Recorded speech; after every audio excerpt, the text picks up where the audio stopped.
भक्ति रस कथा कौन ना सत्य पथे जगन्नाथ, सत्य पथे जगन्नाथ।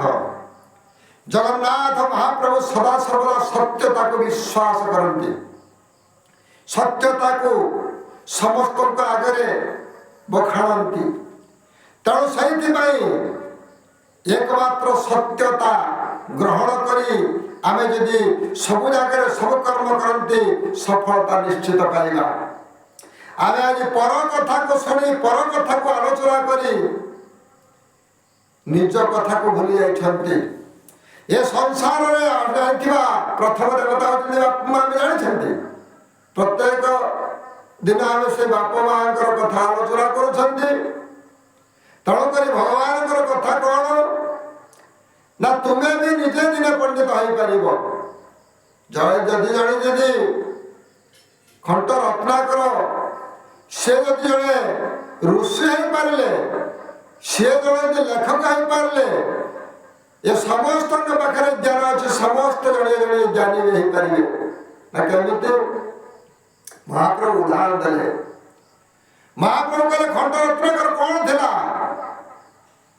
ये सब उदाहरण कथा कारण जड़ाई अनेक प्रकार महाप्रभु भाव सृष्टि कर। तेणु सी भी दिने परिवर्तन होता। केमिति परिवर्तन है ना जो निजक निजे आम परिवर्तन हो संसार परिवर्तन हो लगे। जे पर्यंत निज मन भर अहंकार दूर न कर अज्ञानता को बाहर न कर ज्ञान प्राप्त केमिति होगा। तेणु जगतर नाथ कालिया शांत बड़ ठाकुर समस्त को जड़े देवाई सत्य पथे जगन्नाथ सदा सर्वदा समस्त को सत्य कहवाई, सत बाटर जावाई, सत्कर्म करने, सत मनोभाव सत चिंताधारणा सत्यता को जागृत कर कौन हरे राम हरे कृष्ण। जदि पारुछ रामचंद्र भली कर्म कर, जदि पारुछ कृष्ण भली कर्म कर। तेणु आम सत्संग मन दौरान सत सत्संग मन दौरान सत्संग को जाऊँगी किंतु आम शत्रु को शरीर भीतर विनाश कर। जितेबले निज शरीर भीतर शत्रु को विनाश करवा आम भीतर सत्यता जागृत हो। जे पर्यंत आमे पर कथा शुणुवा, पर कथा को लेकिन पुराण पवित्र कथा को नहीं अनेक प्रकार शास्त्र आलोचना कर। किंतु यदि बुझा को सस्ता कथा ताको कथा को पढ़ी आमे से लोक को सब जनइबा, ताको कथा को पढ़ा आमे सब जनइबा। निजक निजे परिवर्तन होगा कौन कौन दरकार आवश्यकता से कथा निजक निजे चिंता कर। आज ये मनीष सदा सर्वदा पर कथा आलोचना, पर किए कौन करथिला, पर निंदा, पर चर्चा, पर दुर्गुण जिते जहाँ संसार भितर एमाने कौ माने रचना करथिले सेमाने जड़े जड़े ज्ञानी थिले। सेतेबेले कौन ज्ञानी थिले कौन एबे कौन ज्ञानी नाहंती, एबे भी ज्ञानी अछंती। कारण जे जो प्रकार मनोभाव ने जो कौन से कर्म कर से कर्म से फलाफल भोग कर। तेणु महाप्रभु सत्य पथे जगन्नाथ कौन कहते कहले मोर भक्त जमुदार शुभ अशुभ नहीं तार।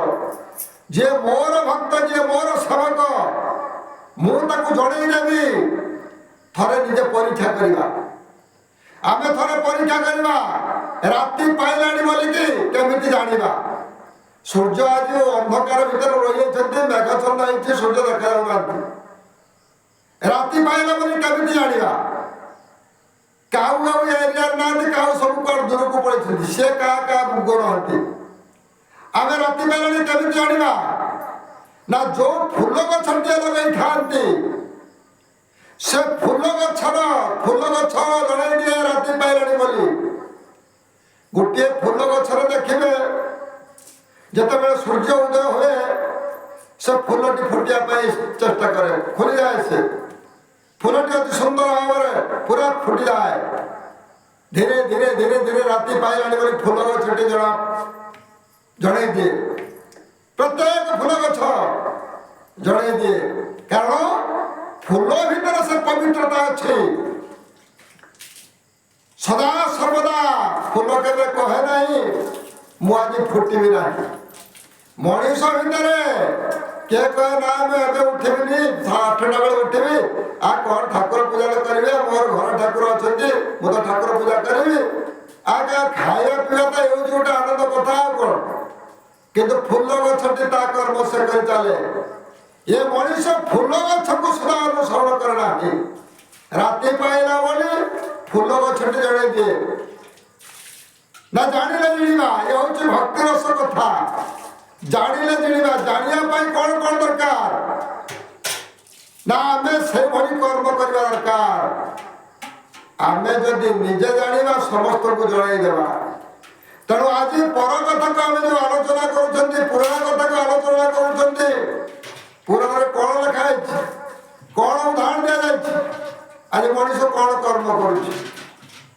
ମଣିଷ ଗୋଟେ ଦିବାକ୍ଷର ଦେଖି ସନ୍ତୁଷ୍ଟ, ଭଗବାନ ଏହି ସବୁ ଜ୍ଞାନକୁ ଦେଖି ଭଗବାନ ସନ୍ତୁଷ୍ଟ ହୁଅନ୍ତି। ଅଜ୍ଞାନର ବଶବର୍ତ୍ତୀ ଜ୍ଞାନ ଶୂନ୍ୟ ହେଇ ମଣିଷ କଣ କରୁଛି, ପ୍ରତ୍ୟେକ ଦିନ ମୃତ୍ୟୁ ମୁଖରେ ପଡୁଛି। ଅଜ୍ଞାନର ବଶବର୍ତ୍ତୀ ଅହଙ୍କାର ମନ ଭିତରେ ଏପର୍ଯ୍ୟନ୍ତ ବି ଦୂରେ ନାହିଁ। କାରଣ ଏଥିରେ ମୂଳ କାରଣ କଣ, ୟାର ଦୋଷ କୋଉଠି, ତାକୁ ଖୋଜିବା ପାଇଁ କଣ କରିବା। ତେଣୁ ଭକ୍ତି ରସ କଥା, ଇଏ ଭକ୍ତି ଭାବ ବାଣୀ, ଜାଣିଲେ ଶୁଣିଲେ ସିନା ଉଧରିବ ପ୍ରାଣୀ। ତମ ବାପ ମାକୁ ଯଦି ତୁମେ ସେବା କରୁଥିବ, ତମ ପୁଅ ତମକୁ ସେବା କରିବ। ତମ ପିଲାମାନଙ୍କୁ ଯଦି ତୁମେ ଠିକ ଶିକ୍ଷା ଦେଇଥିବ, ତୁମେ ଯଦି ପ୍ରତ୍ୟେକ ଦିନ ଗୋଟିଏ କିଛି ନା କିଛି ଲେଖୁଥିବ, ତମ ପିଲାମାନେ ଲେଖନି ଲେଖୁଥିବେ। ତୁମେ ଯଦି ଗାଉଥିବ, ତମ ପିଲାମାନେ ସେଇଆକୁ ଅନୁସରଣ କରିବେ। ଆମେ ଯୋଉ ଭଳି କର୍ମ କରିଛନ୍ତି, ଆମ ପିଲାମାନେ ସେଇଭଳି କର୍ମ କରିବେ ନା। ଆମେ ତ ରାତି ପାଇଲା ପରେ ପର ନିନ୍ଦା, ପର ଚର୍ଚ୍ଚା, ପର ଦୁର୍ଗୁଣ, ପର ଘରୁ ଧନ ଲୁଣ୍ଠନ କରିବା, ପରକୁ ଦୋଷରେ ଦଣ୍ଡିତ କରିବା, ଆମ ମନୋଭାବ ତ ଏଇଭଳି ରହିଲା। ଆମେ କେମିତି ସେ ପୁରାଣ ଉପରେ ଲେଖିବା? କାରଣ ଏଇ ମଣିଷ ପୁରାଣ ଉଦାହରଣ ଲେଖିଛନ୍ତି, ଏଇ ମଣିଷ ପୁରାଣ ଲେଖିଛନ୍ତି। କାରଣ କଲା କର୍ମର ଫଳ ଯିଏ ଯାହା କର୍ମ କରିଛି ସେ ସବୁ ଲେଖା ହେଇକି ଚାଲିଛି। ତେଣୁ ବାବୁରେ, ଆମେ ଯୋଉ କର୍ମ କରିଥିବା, ଆମ କର୍ମ ଫଳ କିଏ ଲେଖିବ? କପାଳ ଲେଖନ କେ କରିବ ଆନ। ଆମେ ଯାହା କର୍ମ କରି ଯାଆନ୍ତି, ଆମ କଥାକୁ ଆମ ପିଲାମାନେ ଅନୁସରଣ କରନ୍ତି। ତେଣୁ କପାଳ ଲେଖନ କେ କରିବ ଆନ। ଆମେ ଯାହା କର୍ମ କରୁଛନ୍ତି, ଆମ ପିଲାମାନେ ସେୟା ଲେଖୁଛନ୍ତି। ଆଉ ପିଲାମାନେ ସେୟା ବାଟକୁ ଯିବେ। କଣ ଆମେ ଯାହା ଲେଖିଦେଲେ ପିଲାମାନେ ସେଇ ବାଟରେ ଗଲେ। କପାଳ ଲେଖନ କେ କରିବ ଆନ। ଆମେ ଯାହା କର୍ମ କରୁଛନ୍ତି ସେ ଲେଖା ହେଇକି ଯାଉଛି। ଆମେ ଯଦି ଭୁଲ କର୍ମ କରୁଛୁ, ଆମ ପିଲାମାନେ ଭୁଲ କର୍ମ କରୁଛନ୍ତି। ଆମେ ଯଦି ଅବାଟରେ ଯିବା, ଆମ ପିଲାମାନେ ଅବାଟରେ ଯିବେ। ଦୋଷ କୋଉଠି ଆମେ ଧରୁନାହାନ୍ତି। କଣ ନା, ଆମେ ପର କଥାକୁ ସଦା ସର୍ବଦା ମଜୁରା କଲେ, ନିଜ କଥାକୁ କେବେ ଗଲେ ନାହିଁ। ତେଣୁ ପରମ ଶାସ୍ତ୍ର ଭାଗବତ ଅଭ୍ୟାସ କରୁଥିବ ନିତ୍ୟ। ମହାପ୍ରଭୁ ଶେଷରେ କହିଦେଲେ, କହିଲେ କଣ କରୁଛ କଣ ନ କରୁଛ ମୁଁ ଆଉ ତମକୁ ଏତେ କଥା କହିପାରିବିନି। ପରମ ଶାସ୍ତ୍ର ଭାଗବତ ଅଭ୍ୟାସ କରୁଥିବ ନିତ୍ୟ। ନାଇଁ, ଭାଗବତକୁ ଜଗନ୍ନାଥ ଦାସ ନିଜେ ଲେଖିଛନ୍ତି ନା, ଜଗତକୁ ଜଣେଇ ଦେବା ପାଇଁ ଏସବୁ ରଚନା କରିଛନ୍ତି। ଏହା ହିଁ ସତ୍ୟ। କୁହନ୍ତି ଜଗନ୍ନାଥ